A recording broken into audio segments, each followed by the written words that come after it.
Realm presents Bullet Catcher. Season 1, Episode 6.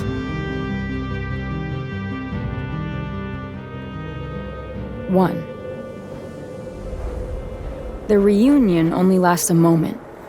Then Nico's head cocks forward violently. He staggers and collapses. The bullet catcher rises behind him, his arm wrapped around his midsection, a rock in his hand. I'm too stunned to move. Nico's alive. And not only alive, but here.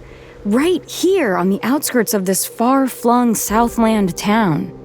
This all feels like the sudden conclusion to a long, drawn-out family feud. My brother fighting with our father. And then I remember that the bullet catcher isn't our father. You lied to me. The words drift from my mouth like smoke. The bullet catcher doesn't hear me. He picks up my brother's gun. The moon comes out from behind the clouds, casting everything in silver light. The bullet catcher stands over Nico, his eyes gleaming in the moonlight, dark and murderous. He pulls back the hammer with a terrible click. I grab his arm and yank it away from its target. The gun goes off, sending a bullet safely into the ground. You lied to me.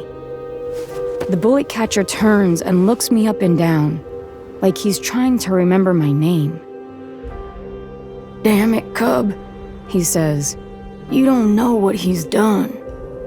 I know he's my brother. I know you lied. You told me a gunslinger killed him. Whatever he's done, I forgive him. The bullet catcher grabs me by the front of my shirt. He pulls me close so I have to stand on my toes. His other hand grips the gun so tight, his fingers are white and bloodless. Tell that to Cass, he barks. Tell that to the handful of us left alive after he helped the gunslingers track us down. I have no words. At this moment, for the first time in a long time, I'm afraid of the bullet catcher.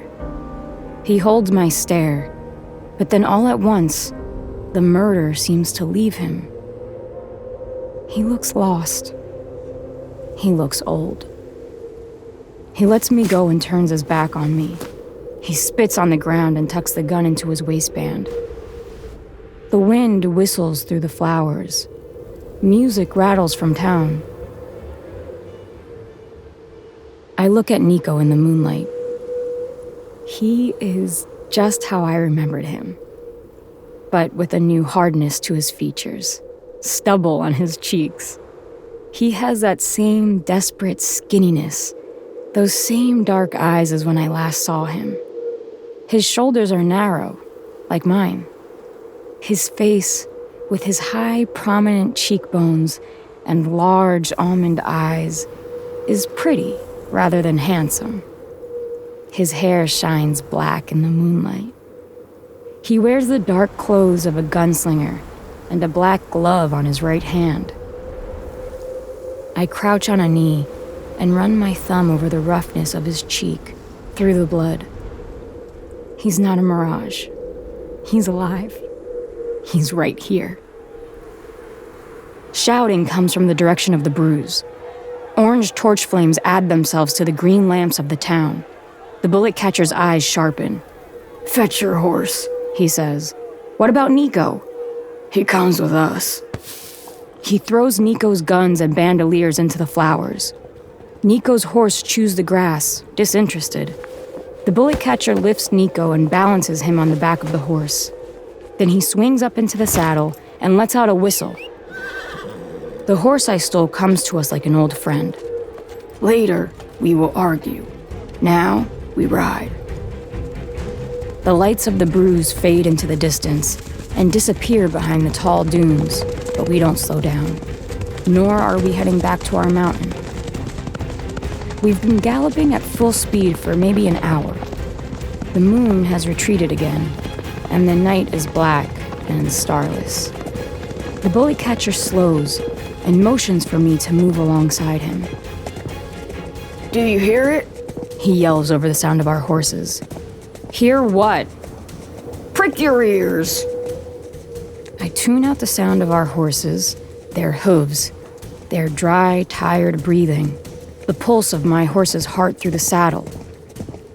And then I hear it. A distant sound growing louder. More horses. They're gaining on us. What will we do? There is a place half an hour's full gallop from here. An old hideout. It's risky. Is there nowhere else? Only one road lies before us. We will see what happens. He whips his reins and takes off like a bullet. We weave through the dunes. Ahead, a tall plateau rises up from the desert. The ground levels out and turns hard-packed. It looks impassable, but the bullet catcher doesn't slow. He digs his heel into the horse's side, driving it harder. The sound of the gunslinger's horses is loud in my ears, and when I look back over my shoulder, a line of specks, a deeper shade of black than night, bobs along the horizon. When we're nearly at the base of the plateau, a black wall rising out of a black night, the bullet catcher pulls his horse sharply and rides alongside the rock face. We ride against the wall, and now I can hear the gunslinger's voices yelling after us. The bullet catcher's eyes are fixed on the wall, like he's expecting it to magically open up to us at any moment. Suddenly, he pulls the reins to the right and dives his horse into a thin fissure that I don't see until I've galloped past it. Hell! I scream, and pull my horse around to double back. The sound of the bullet catcher's horse, galloping on the stone floor, echoes off the narrow walls. I am not so far behind.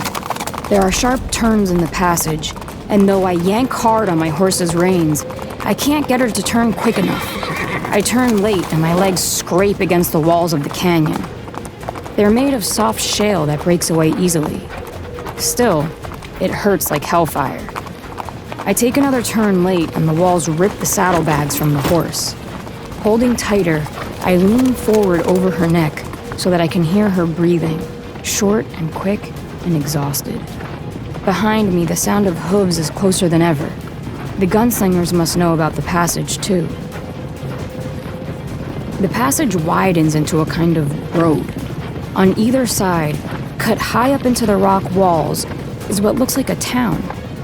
The fronts of houses and shops are carved into the rock, with windows and passages and old, rotting wooden rope bridges spanning the gap between the two sides. As I round a corner, I'm met by the bullet catcher, who has stopped in the middle of the path. I pull so hard on the horse's reins, I fear I'll break her neck. She digs in her hooves and nearly throws me off. Behind us, the sound of horses is deafening. The bullet catcher jumps down from his horse, puts Nico over his shoulder, and slaps the horse on the back, sending it galloping away. Then he disappears into a passage, cut into the side of the rock, the ceiling so low that he has to duck to enter. I jump down and say a quick goodbye to my horse as she takes off after the bullet catchers. The passage, pitch black, twists and turns. Up ahead, the orange glow of a torch springs to life. The bullet catcher's voice echoes down the hallway. Don't fall behind. This is no natural path. The walls and floor and ceiling are squared and scarred with countless chisel marks. The passage leads to a stone staircase that winds up into the plateau. Nearly there, comes the bullet catcher's voice. Down another hallway now. It runs parallel to the fissure that bifurcates the plateau. The passage is lined with alcoves and stone rooms. Here, the bullet catcher calls to me as he disappears through a doorway. It's a simple, box-like room carved completely of stone. A stone bench lines one wall, and the bullet catcher sets Nico down on it. The bullet catcher collapses onto the bench, too. The gun is back in his hand, resting on his lap. He's breathing hard. We are high up in the wall. Moonlight shines in through the empty window. a doorway leads to an unsafe-looking rope bridge. Down below, the sound of the gunslinger's horses grows louder. The bullet catcher and I risk a look. The air is filled with dust from the stampeding horses. The pebbles at our feet vibrate. The gunslingers appear, riding single file at breakneck speed. They ride through the narrow canyon like bullets through a barrel. Then they're gone, the sound receding down the tight canyon pass. When the only sound is the low ringing in my ears, and the only signs of the gunslingers are the imprints of hooves in the dust of the canyon floor, I finally let out my breath. The bullet catcher's face is ashen. Then I remember the shock of watching him get shot by Nico. His arm is wrapped around his midsection. The blood on his fingers, his blood, is thick and brown. "Let me look at that," I say, reaching out a hand. He recoils, his eyes gleaming like an animal's. Then he relaxes. "Thank you, Cub," he says, "but I can do it myself." He strips his coat, unbuttons his shirt, and pulls off his undershirt, drenched in blood. When he sees my eyes go wide, he says, "It is not as bad as it looks. The body has a lot of blood. We do not need every drop." The bullet catcher tears his undershirt into long strips to use as a field dressing and produces a small med kit he always carries.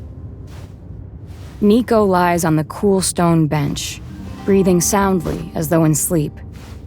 A large bump has developed on the back of his head, ruining his perfectly kempt black hair.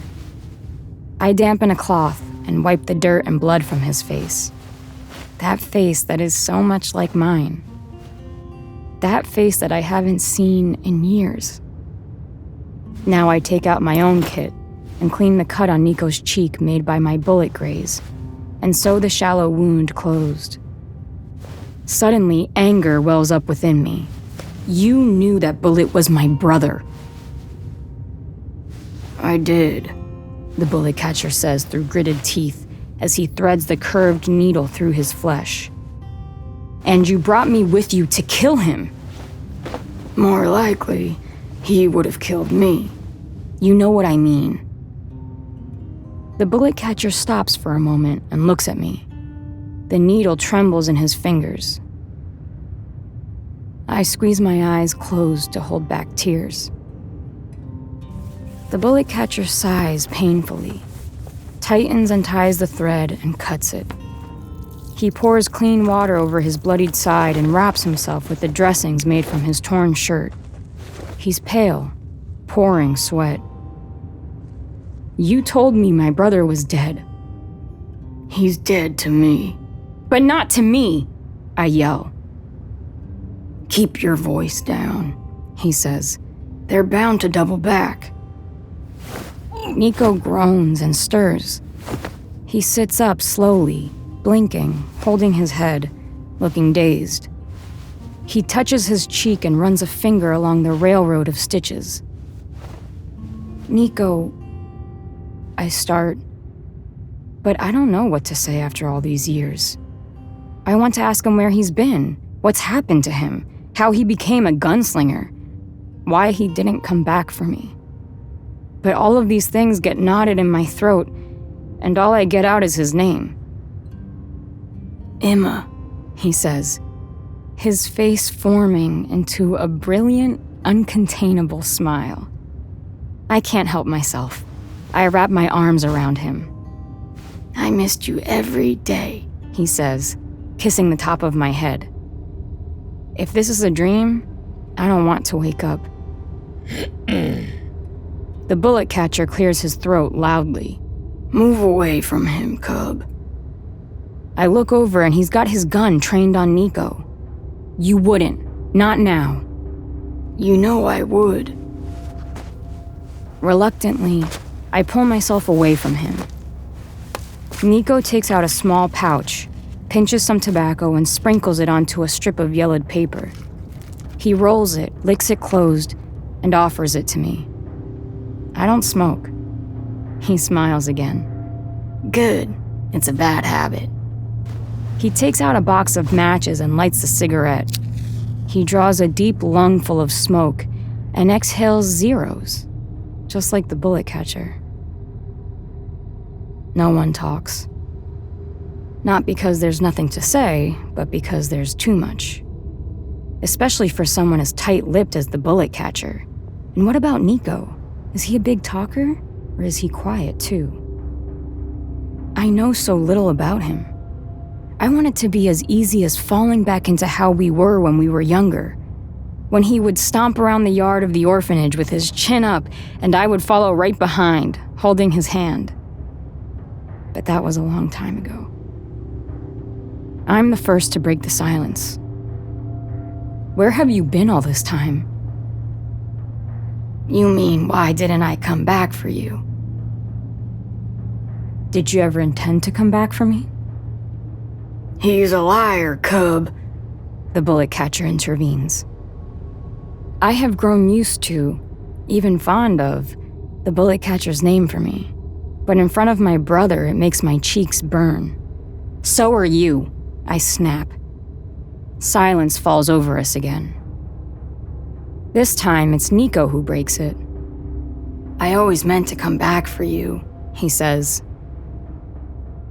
I want to believe him, but I don't. Not quite. I feel foolish. Then why didn't you? He lowers his eyes and says nothing. It's late, the bullet catcher says. He stands and motions with the end of his pistol for Nico to do the same.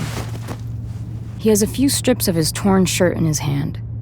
He tosses them to me as he says, "Tie him up, wrists and ankles." I hold the strips in my hand. They're stained with the bullet catcher's blood.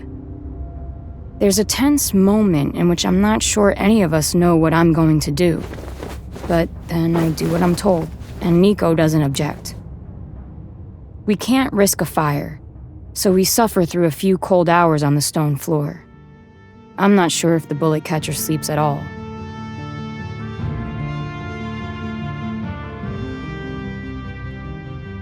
Two. I startle from a nightmare and into the blunt darkness of early morning. I reach out for Nico's hand, and when I find it, I hold tight. He's still here. Not a ghost. Flesh and blood. The bullet catcher is slumped against the wall beside the empty window, guarding against any gunslingers who might try to sneak up on us. The gun is still in his hand. His bandages are stained dark brown, but it looks like the bleeding has stopped. His face is waxen and exhausted looking. I go over and sit by him. Are they out there? Don't see them, but they're there.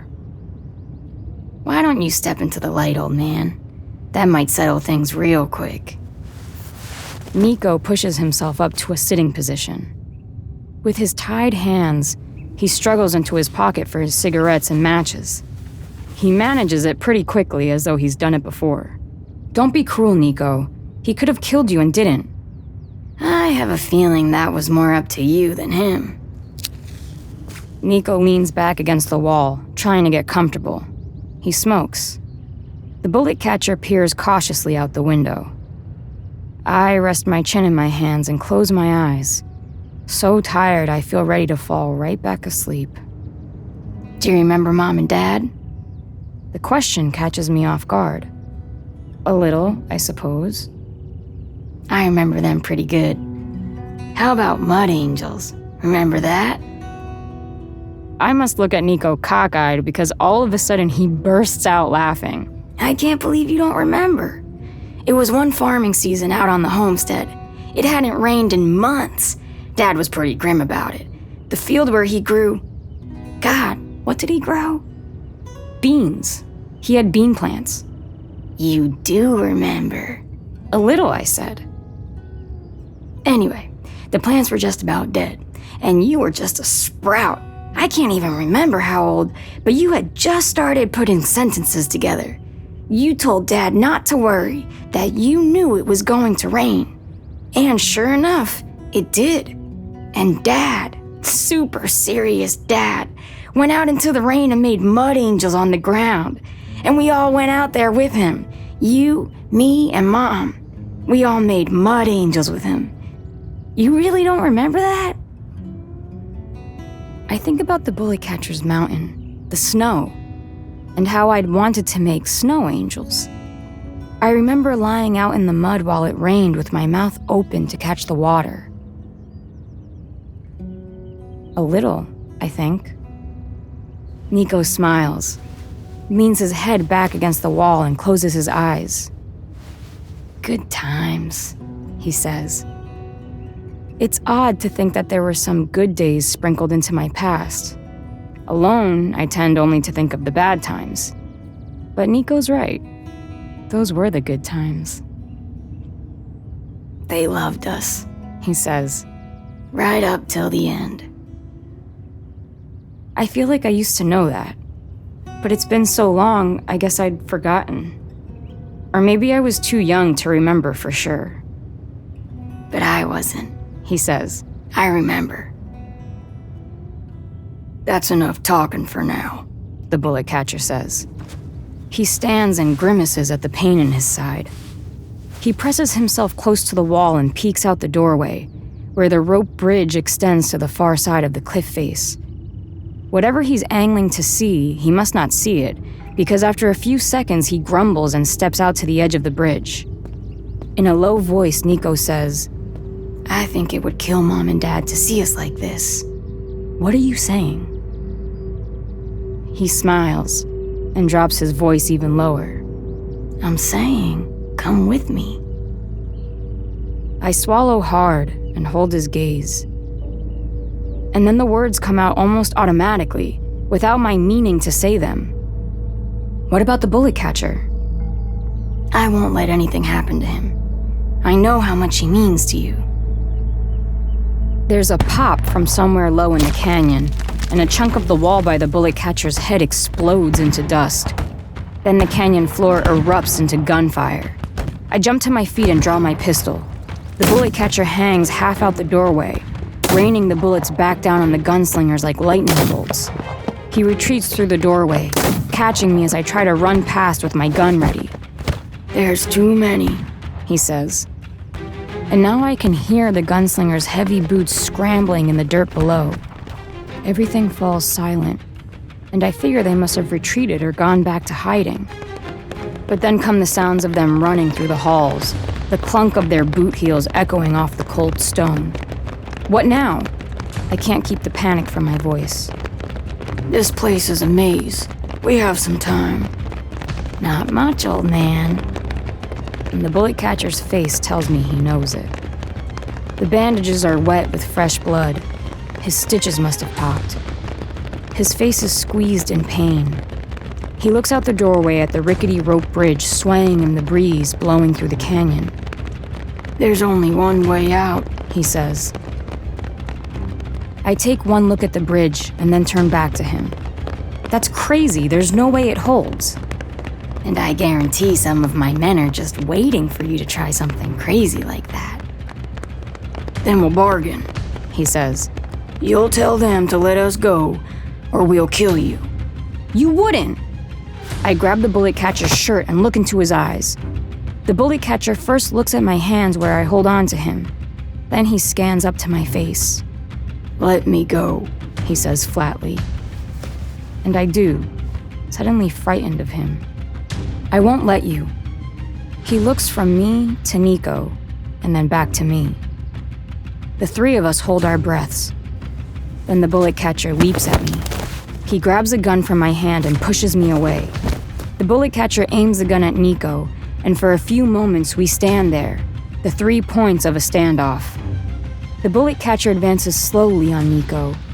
Nico shuffles back until he comes to the wall. He presses himself against it like he's trying to dissolve into the rock. His eyes are trained on the end of the pistol. I run to Nico and wrap my arms around him, putting myself between him and the Bullet Catcher. The sounds of the gunslingers are loud now, shaking the dust from the ancient room. Move, cub, the bullet catcher says. "Don't call me that." I turn to look at him, trying to make myself tall to protect Nico. When we were small, I was always the one hiding behind him, and he always protected me. Now it's my chance to return the favor. I just never thought I would be protecting him from the bullet catcher. "You'll have to kill me." The bullet catcher lowers his gun ever so slightly. He just stares at me. He doesn't look betrayed or angry. His eyes shine, catching the light coming from the canyon. The noise is deafening now.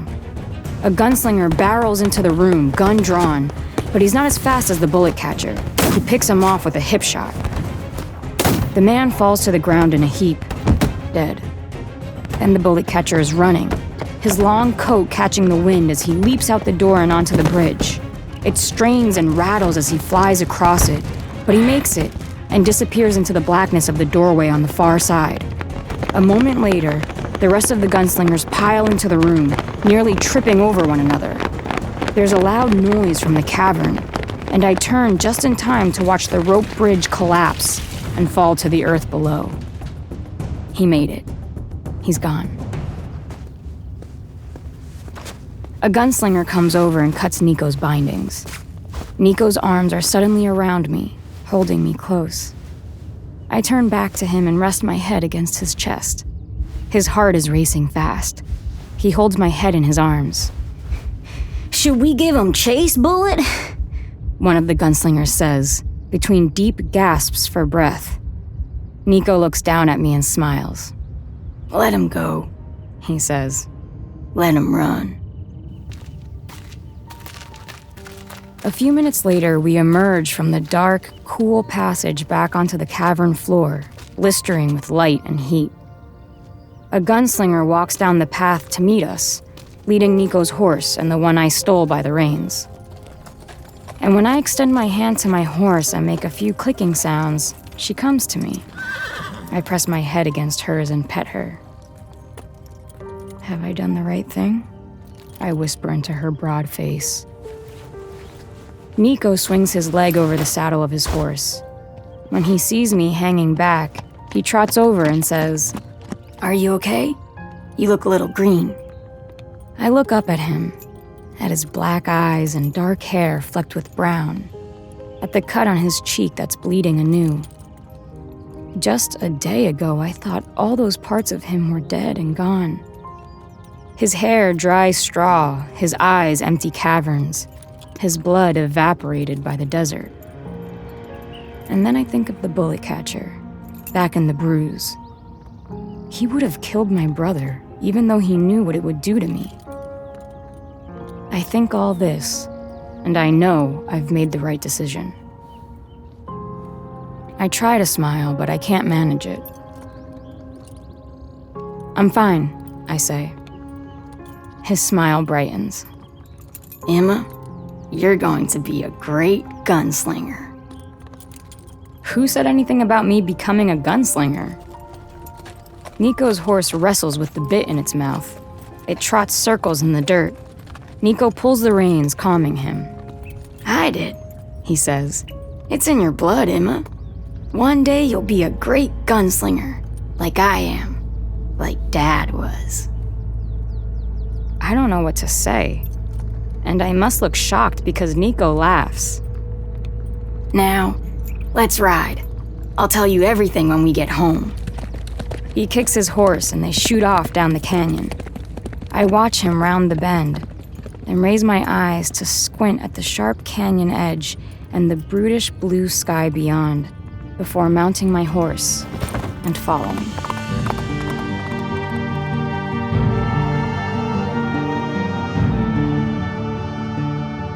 You're listening to Bullet Catcher by Joaquin Lowe, starring Inez del Castillo. Produced by Realm, your portal to another world. Realm. Listen away. Bullet Catcher is written by Joaquin Lowe. It is produced by Lydia Shama and executive produced by Julian Yap and Molly Barton. Voice direction, sound design, editing, and original musical theme by Amanda Rose Smith.